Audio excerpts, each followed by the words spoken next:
Hi guys, welcome back to another video. So I'm on the training pitch about to get a full individual training session in. So I thought I'd share it with you guys, show all the drills that I do. I know I do get a lot of questions asking me about my individual sessions. How do I structure them?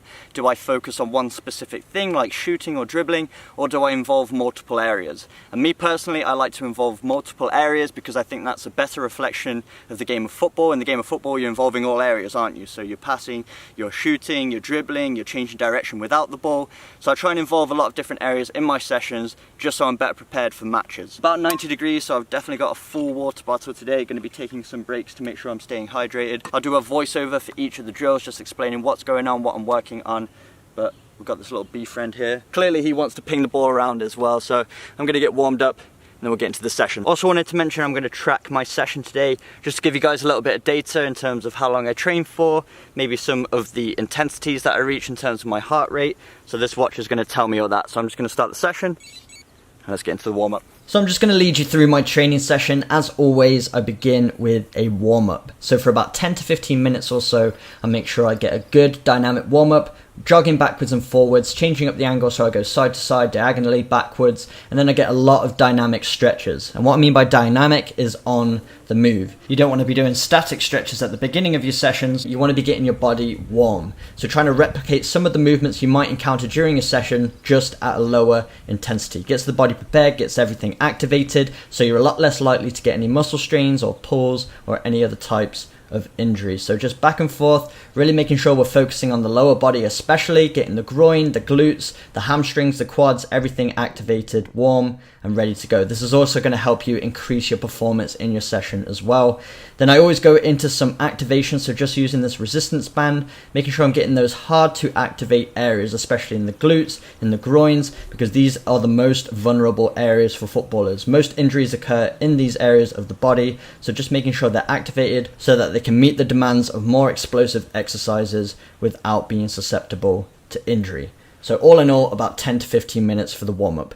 Then I go into my technical work, so just absolute basics, making sure I'm getting my touch clean, so passing off the wall, starting with 2 touch, using my right foot only, 1 touch to receive it, and then play it back with my next touch. Then I go on the left foot too, so we're trying to get an equal amount of reps on both feet, making sure they're nice and sharp, trying to identify any weaknesses in your first touch or your passing technique. Then as you can see, I'm just taking my touch slightly across my body, so controlling it with 1 foot and then passing it with the opposite foot. And for each of these exercises, I'm going for about 30 seconds to a minute. Then I went into some 1-touch passing as well, just making sure I'm taking the ball first time. If there's a little bounce in the ball, I'm trying to take that out of it with my next touch. And then making sure I'm getting an equal amount of reps with my right and left foot. Really punching it into that wall, getting a good, clean, solid connection. Then as you can see here, a little open up touch. So using my back foot, so my foot furthest away from the ball, just pushing it in the direction I want to go.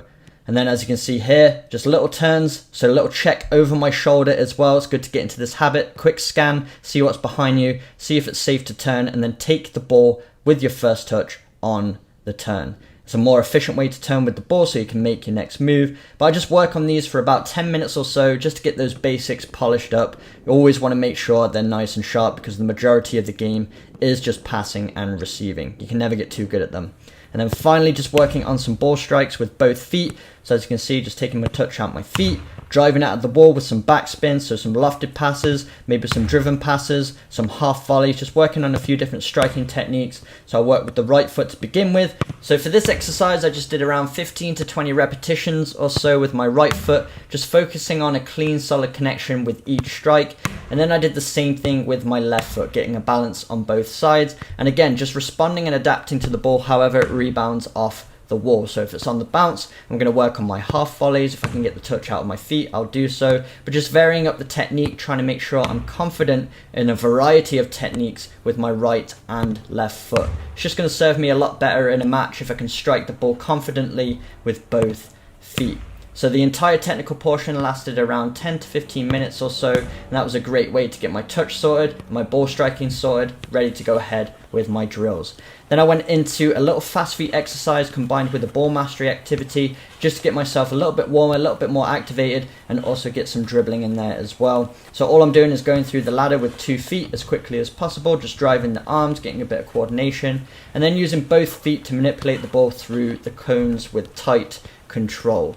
So a little bit of ball masher using the inside and outside of both feet, weaving in between, and then just passing the ball down the side of the ladder, meeting it at the opposite side after making my way through the ladder. So for this exercise, I did 6 repetitions in total, rested for a minute or so, and then repeated this one twice. And I was fully warm, ready to get into the main portion of my session. So for this part of my session, I set up a few different obstacle courses that involve a few different areas. So I'm just passing the ball off the wall, weaving in and out of these cones, dribbling around, and then doing a little bit of off the ball movement. So a little bit of agility without the ball, and then finishing into the net. It's more of a passing technique to begin with, just working on finding that small goal with accuracy. So I'm just dribbling through, as you can see, around that cone, push the ball to the outside around the cones without the ball, rebound off that bench there, and then find the back of the net. So I did repetitions of 2, so 2 in a row, then I'd rest for about 30 seconds to a minute, and then repeat this one 3 sets. So 2 repetitions per set, so 6 reps in total. So for this drill, obviously I'm using a few different items that I've found at the pitch. I've got the small goal, I've got the cones, and I'm using that bench flipped on its side, and then I've also got the wall. I'm not saying you have to do this exact drill, but what I will say is try and be creative with what you have available to you. So the next time you're at the training pitch, have a look around and see what resources you have available. Try and be creative, think outside the box. Do you have a wall available? Do you have a bin or something else to rebound the ball off to make your sessions a little bit more match specific and a little bit more intense? So as you can see here, moving into another variation. So same setup at the beginning, this time playing the ball in the air, so having to work on my aerial control, weaving in and out of the cones once again.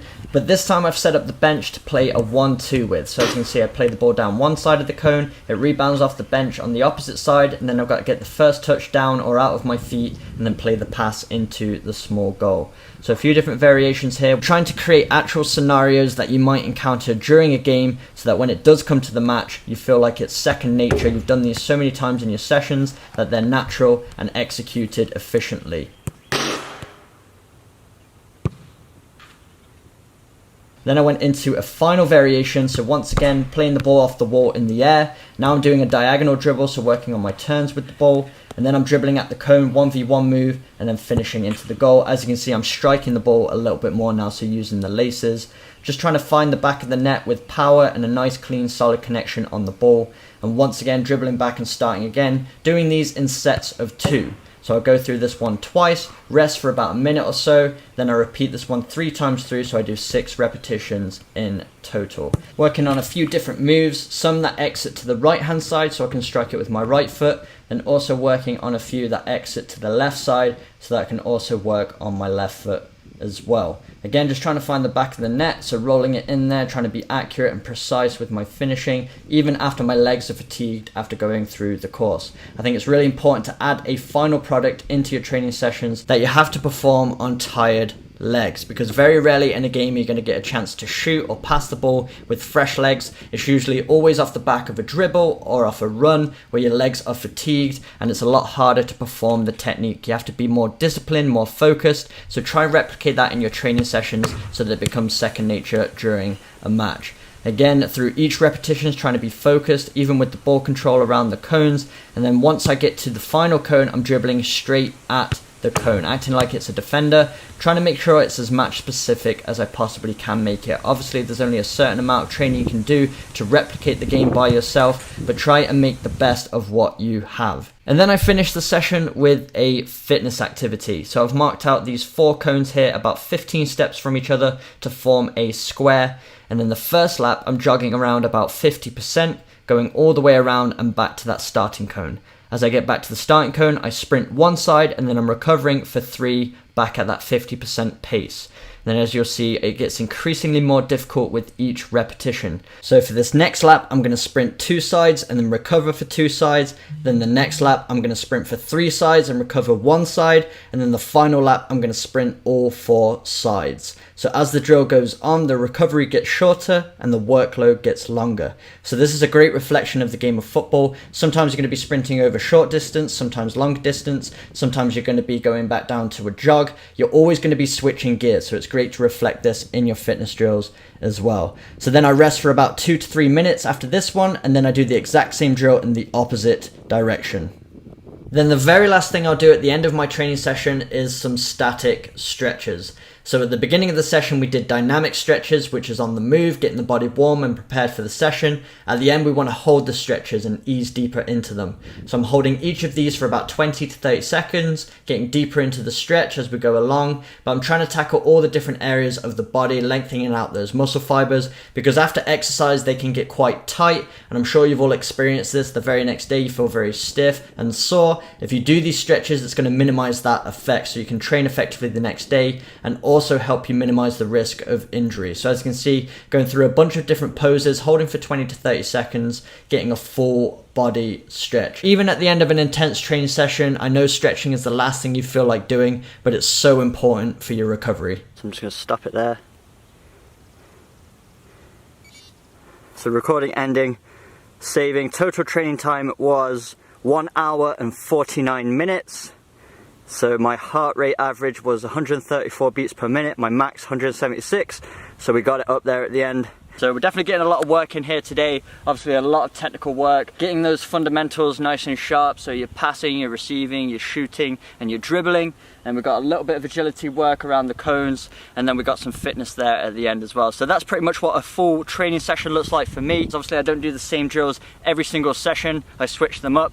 And if you need ideas for your own individual sessions, I've got loads on my Instagram, so I'll put the link to it on the screen or in the description box below, so you can go over to there. I put drills out every single week, and obviously the YouTube channel just has hundreds and hundreds of ideas for you to take away and do in your sessions as well. So that's going to be it for today's video. I hope you enjoyed a little behind the scenes of what a typical training session looks like for me. Make sure you smash the like button, hit that subscribe button for weekly training videos, and I will see you guys in my next video.